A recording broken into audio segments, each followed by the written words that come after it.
We are done with the server part, so it's time for client. Here are some dependencies we're gonna need, same as the server, but we also gonna need Scala FX for displaying UI. Let's create our first test and call our test class client test. We're gonna need funsuit from Scala test together with matchers. Okay. Running test quick is also useful. And although we don't have any test yet, it passes nicely. Let's zoom it a little bit. Yeah. And if we look at the documentation, we can see how to create a simple client connection. So let's copy some of it and simplify it a bit. So we don't really need return tab annotation, and we can make it into one line. We're gonna import some classes, and we are done with importing. So this URL, let's see what this actually does. If we connect to it and send some request, it sends back the same message.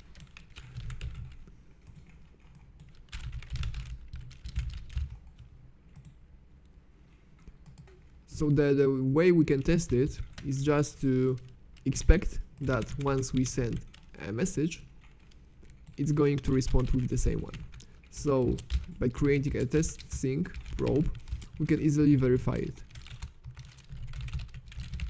So materialization gives us two values. One which is the result of the connection, and another which is our test probe we defined previously. Okay, keeping it clean a bit.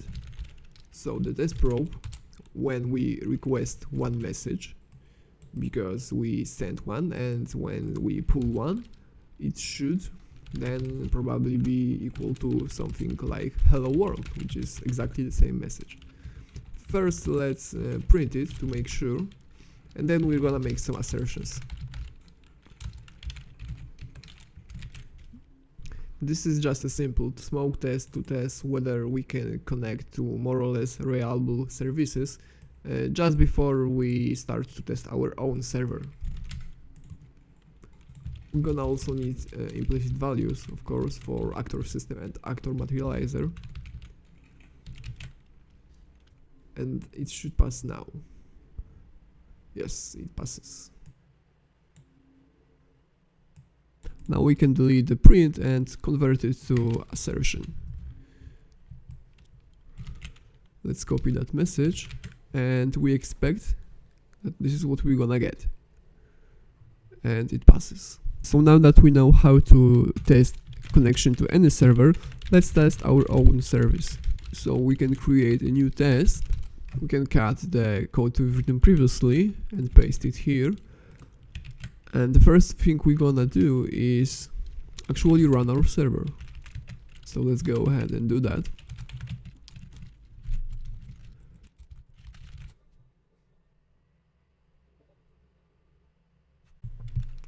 Alright, the server is up and running. So now we can take this URI and modify our test. We're also gonna need a parameter, which is a player name. That's the requirement from our server.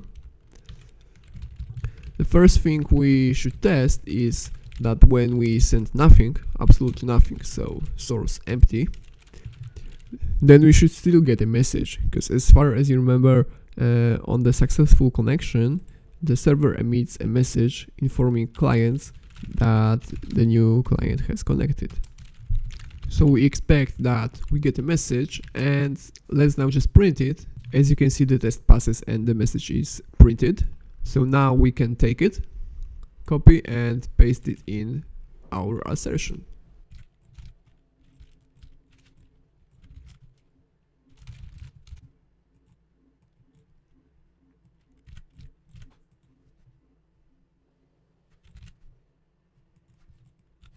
As you can see, the test passed nicely, and we can delete the print.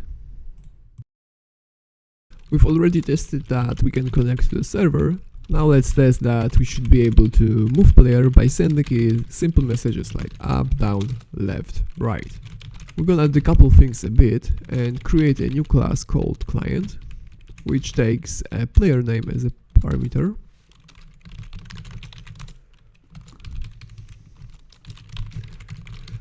We also expect that we should be able to run it, providing some input and output, similarly to the test we've written previously. For input, we assume that it's going to be string messages, like up, down, right, left, just a plain string. And for output, we assume that we're gonna get a list of players. So now we can define an input, and this is going to be similar to the previous example. So the source is going to be empty, but in this case it's going to emit values of string, not a message. And the output is going to be a testing probe of list of player.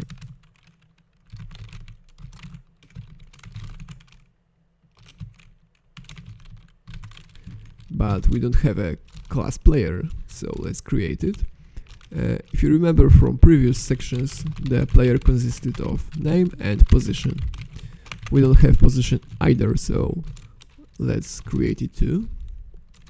And the position is just two integers x and y.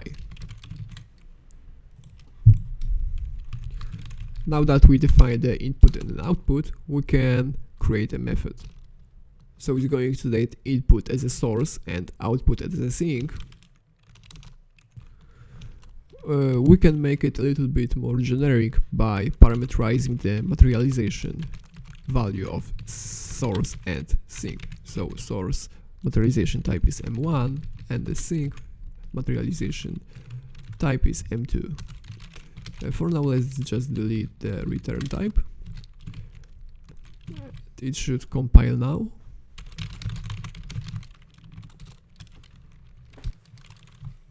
Let's go ahead and make some assertions. We expect that if we send up,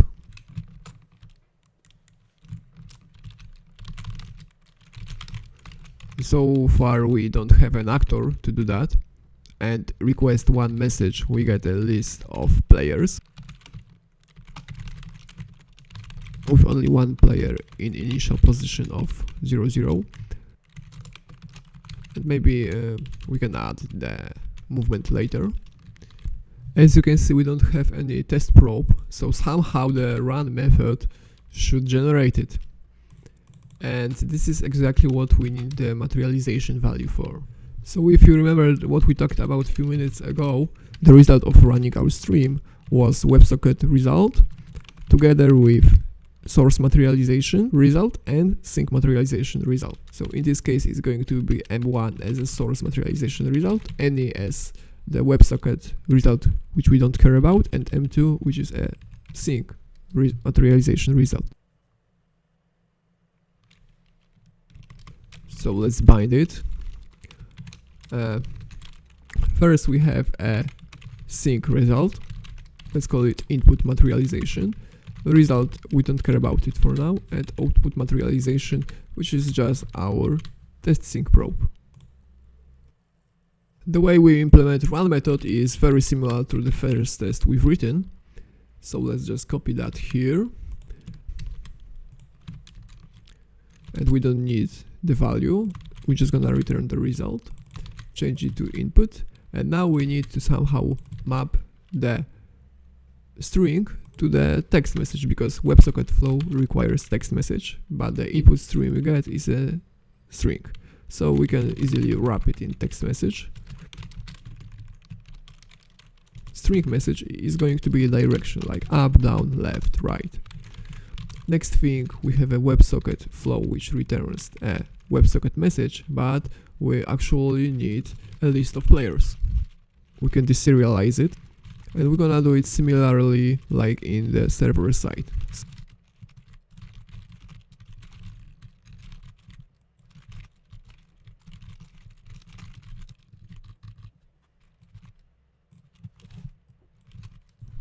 We got an error saying that we need the actor system and actor materializer in our scope.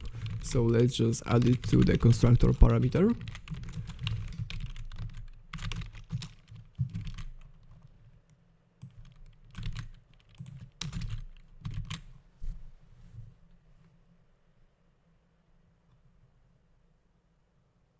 We also got an error that the run method returns M2, any and M1, but it only got 2 of them. So here we need to keep both materialization values of connecting input to Websocket flow. So when we connect an input to Websocket flow, we get either a Websocket result of connection or the input materialization, or we can choose that we want both. You can see that once we corrected this error, the test is running, but I forgot to extract the player name to the constructor parameter. So let's just quickly do that and see if the tests are passing. So the tests are passing nicely, but the second one doesn't actually do what its name says. So let's correct it. Let's change the input to source actor ref.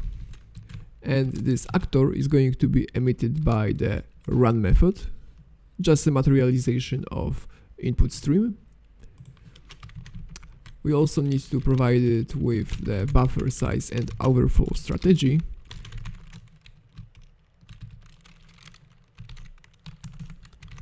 And now once we send something to this actor, then we expect that it goes next to the WebSocket flow and then to the server, and then the server responds with the updated position of the player. And as you can see, it passes nicely. Awesome. We can verify further that if we specify wrong position, it fails. And indeed it fails, because it expected Jacob player's position at y of 2, but it actually was 1. You might not notice, but we are actually done with the client class. And now all we have to do is bootstrap everything by passing some sync and source to the client. So let's start by creating a main object with main method and create a client, just like we did previously. And now we need some input and output, our source and sync. So the input should be a keyboard, of course. So we need to define some keyboard handler class. And what this class should do is handle a key event. Key event is from Scala fx package.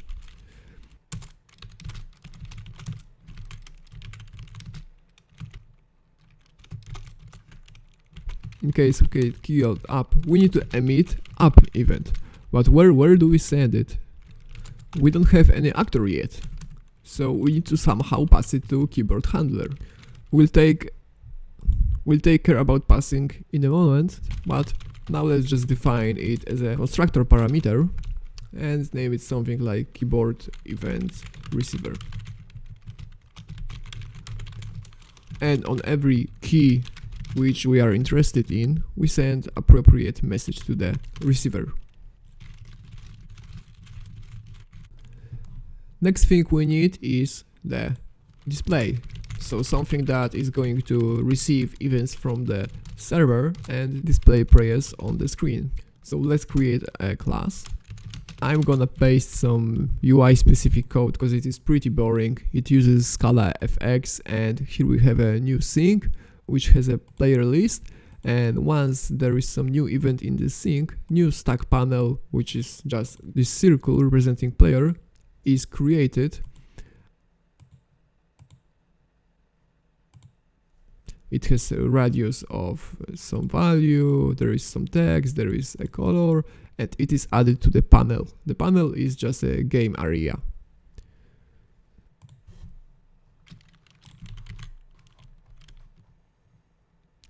So now we have two components, keyboard handler and display. Now we are able to define our source and sync. In case of input, this is going to be just the actor we're gonna send to keyboard handler, and for the output we already have it. It is the sync defined in display component. And now all we have to do is connect it exactly the same like we did in the test. We're gonna use the input materialized value, which is exactly the actor we need for our keyboard handler here. As you can see, its type is actor ref, which is awesome. On the other hand, the materialized value of sync is just a future of done, because the sync doesn't really return any value, it just gets the message and modify internal state of display component. To start the application with GUI interface, we can create a new class, pass it a keyboard handler and display component.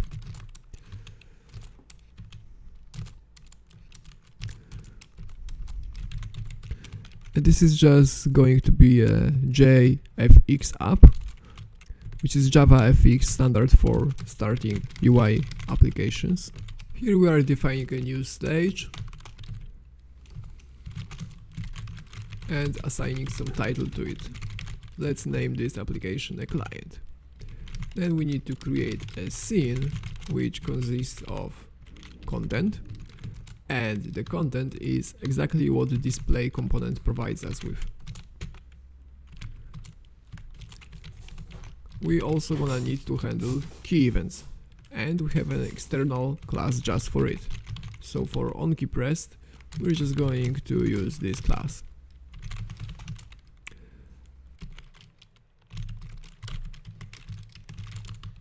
We also gonna need some implicit values for converting our handler into the Scala FX handler, and I think we missed pattern matching on the key. Yes.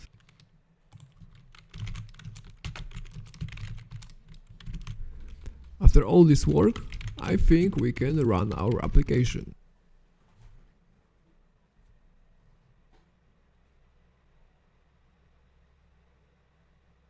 And as you can see, it is working like a charm. We can move player and it's all done via a server.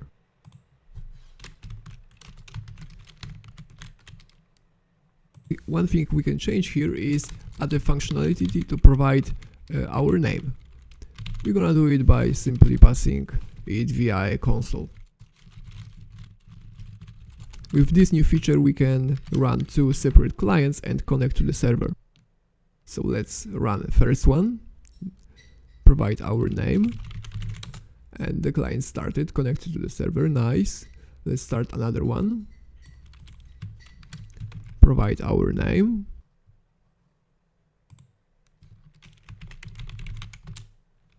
and two clients are connected. Due to time constraints, we did not implement a player collision detection to disallow players to occupy same position. However, if you take a look at the GitHub sources of this project, it is available. Last thing we wanna do is extract all our classes to separate files. So let's start with the main and extract it to the separate class. Same with the client class, same package. And in case of player and position, let's move it to another package called domain.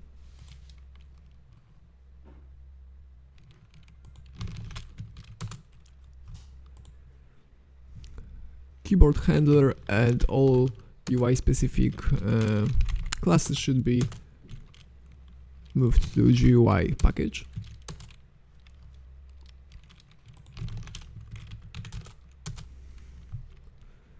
Okay, let's go through all classes to check if all the imports are correct. Here there is no problem, here too. I suppose that yes, position there are multiple things to choose, so let's choose the appropriate one. And now we can run our tests to see if nothing broke.